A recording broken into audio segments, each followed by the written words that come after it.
नमस्कार दोस्तों। क्या कभी आपने सोचा है कि कुछ लोग क्यों जन्म से ही सुख संपत्ति से घिरे रहते हैं, जबकि ज़्यादातर लोग संघर्षों से ही लड़ते हैं? क्या ये सिर्फ भाग्य का खेल है या इसके पीछे कोई आध्यात्मिक सिद्धांत कार्य करता है? दोस्तों, कर्म का सिद्धांत जीवन को हर तरफ से प्रभावित करता है। आज हम कर्म के अर्थ और इसके प्रभावों को समझने की कोशिश करेंगे। आज हम जानेंगे कि कर्म वास्तव में है क्या और अच्छे और बुरे कर्मों का हमारी आत्मा पर क्या प्रभाव पड़ता है और कैसे हम अपने वर्तमान कर्मों को बदलकर अपने भविष्य को नया रूप दे सकते हैं। तो चलिए जानते हैं दोस्तों कि कर्म का नियम कैसे आपके जीवन को बदलता है और कैसे आपको आंतरिक सुख शांति प्राप्त करने में मदद करता है। दोस्तों, सबसे पहले बात करते हैं कि कर्म क्या है, इसका अर्थ क्या है। दोस्तों, जब हम कर्म शब्द के बारे में सुनते हैं तो हमारे मन में यही आता है कि अच्छे काम करो तो अच्छा फल मिलेगा और बुरा करोगे तो बुरा फल मिलेगा। लेकिन दोस्तों, कर्म इससे कहीं ज्यादा गहरा और आध्यात्मिक है। कर्म वो छोटा सा बीज है जो हम अपने हर विचार, भावना और क्रिया के रूप में बोते हैं और समय आने पर उसका फल आत्मा को भोगना पड़ता है। दोस्तों, जब भी आप सोचते हो, बोलते हो, कोई कार्य करते हो, वो सिर्फ बाहर की इस दुनिया में ही नहीं होता, वो आपकी चेतना में भी गहरा असर छोड़ता है और यही प्रभाव आगे चलकर आपका भाग्य बन जाता है। दोस्तों, अगर आप किसी को ठेस पहुंचाते हो तो केवल आप उसको दुखी नहीं कर रहे हो, बल्कि अपने भीतर भी एक कंपन, एक वाइब्रेशन बनाते हो जो आगे चलकर आपको ही दुख देगी। इसीलिए दोस्तों, कर्म से कभी भी व्यक्ति भाग नहीं सकता, लेकिन हाँ, उसे बदल जरूर सकता है। दोस्तों, हमारा हर वर्तमान कर्म हमारा भविष्य तैयार कर रहा है। अब बात करते हैं दोस्तों, हमारा कर्म हमारी आत्मा को क्यों बांधता है। दोस्तों, आत्मा स्वतंत्र है, लेकिन जब वो किसी प्रकार की इच्छा और कार्य में लिप्त हो जाती है तो कर्म का एक बंधन बन जाता है और हर अधूरी इच्छा आत्मा को फिर से जन्म लेने के लिए मजबूर करती है। दोस्तों, हमारा चेतन मन इन सब बातों को भूल सकता है, लेकिन आत्मा कभी नहीं भूलती और यही चीज हमारे आगे की यात्रा का कारण बनती है। दोस्तों, कर्म 3 प्रकार के होते हैं। पहला, संचित कर्म। ये वो कर्म हैं जो आपने पिछले जन्म में किए और अभी तक फलित नहीं हुए हैं। दूसरा है प्रारब्ध कर्म। ये वो कर्म हैं जो अभी के जीवन में आपको मिल रहे हैं। और तीसरा है वर्तमान कर्म, जो आप अभी कर रहे हो। दोस्तों, कर्म वही जन्म लेता है जहां इच्छाएं होती है। अगर व्यक्ति की कोई इच्छा पूरी नहीं हुई तो वो एक नया कर्म बनकर आत्मा को फिर से संसार में खींच लेती है। इसलिए दोस्तों, मुक्ति का मार्ग इच्छा की समाप्ति से होकर जाता है। इसलिए दोस्तों, कर्म को केवल अच्छे कार्यों से नहीं बल्कि ध्यान के माध्यम से नियंत्रित किया जाता है। जब आप ध्यान में स्थिर हो जाते हैं तो कर्म का बीज जलने लगता है और हमारा मन शांत होता है और आत्मा अपनी स्वतंत्रता को महसूस करने लगती है।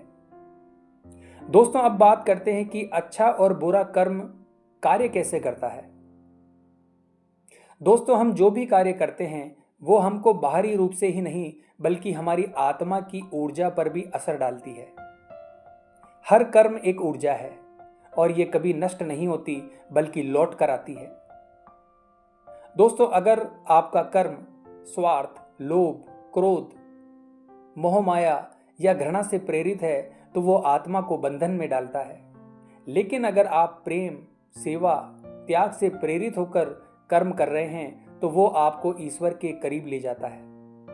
इसलिए दोस्तों, कर्म केवल किया गया काम नहीं है, उसके पीछे की भावना है। क्योंकि दोस्तों, कर्म का फल सिर्फ कार्य पर नहीं भावना पर निर्भर करता है। जैसे अगर कोई भूखा है और आप उसे भोजन खिलाते हैं, लेकिन अंदर ही अंदर आप उसके प्रति घृणा रखते हैं, तो ये कर्म बंधन बना देगा। और वहीं अगर आप किसी की निस्वार्थ होकर मदद करते हैं तो वो कर्म आत्मा को ऊपर उठाता है।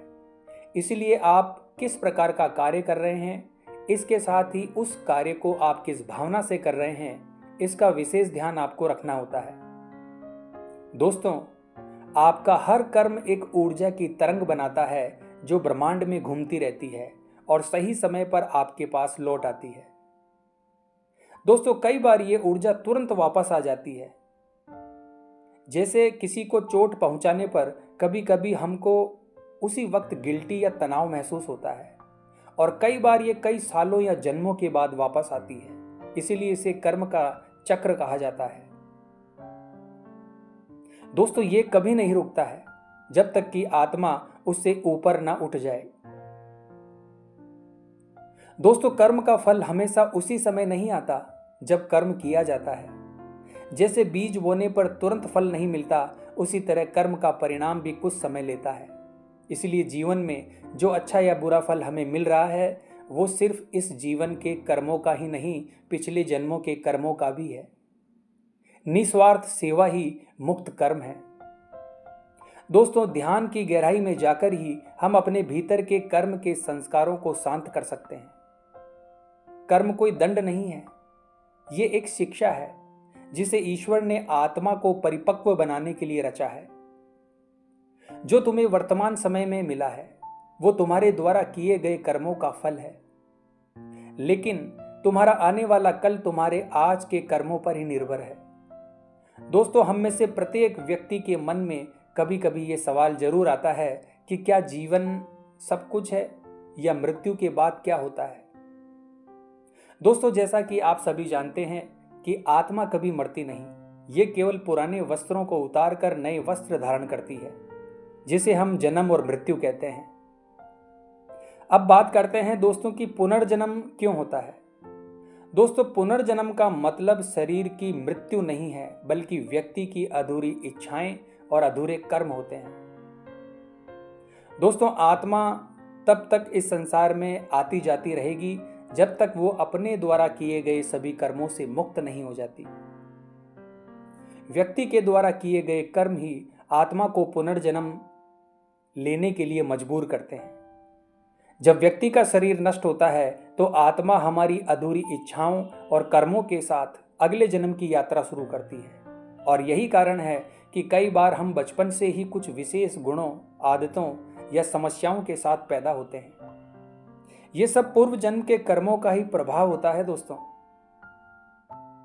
दोस्तों, हम अपने द्वारा किए गए कर्मों के जरिए ही अपने भविष्य को नियंत्रित कर सकते हैं। और अगर हम सच्ची साधना करें तो एक दिन ऐसा भी आता है जब हमारी आत्मा इस जन्म और मृत्यु के चक्र से हमेशा के लिए मुक्त हो जाती है। दोस्तों, हम सब इस जीवन में अपने अपने कर्मों की गठरी लेकर चलते हैं, कुछ अच्छे कर्मों की, कुछ बुरे कर्मों की। लेकिन दोस्तों, क्या यह संभव है कि इन कर्मों को जलाया जा सके? जी हाँ दोस्तों, ध्यान और भक्ति से कर्मों को हम जला सकते हैं।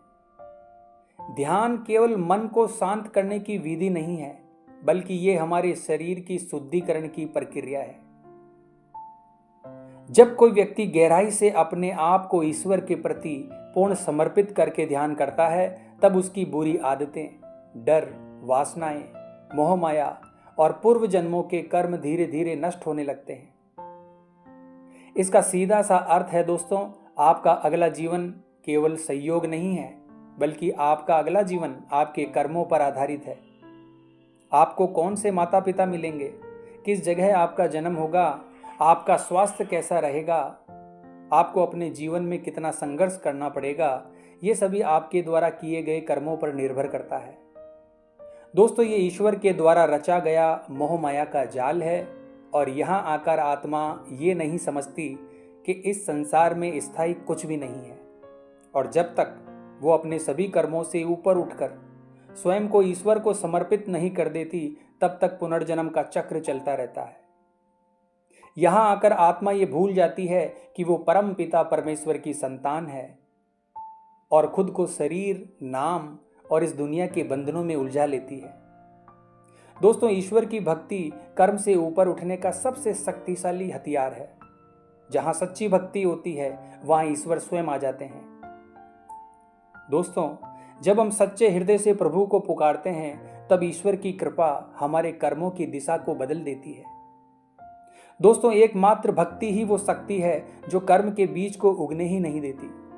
मान लीजिए आपने अपने पिछले जन्म में कोई बुरा कर्म किया जिसका फल आपको इस जीवन में दुखों के रूप में मिलने वाला है। लेकिन यदि आप प्रेम पूर्वक ईश्वर की निरंतर भक्ति करते हैं, ध्यान करते हैं, तो वो कर्म फल या तो टल जाएगा या उसका प्रभाव कम हो जाएगा। तो इसीलिए दोस्तों, भक्ति ही एकमात्र साधन है जो आपको अपने कर्मों के फल से बचा सकती है और आपको मोक्ष की प्राप्ति करवा सकती है। तो उम्मीद करता हूं दोस्तों, आज की ये वीडियो आपको अच्छी लगी होगी। तो कमेंट बॉक्स में हर हर महादेव जरूर लिखें दोस्तों। मिलते हैं इसी प्रकार की अगली वीडियो के माध्यम से। जय हिंद, जय भारत।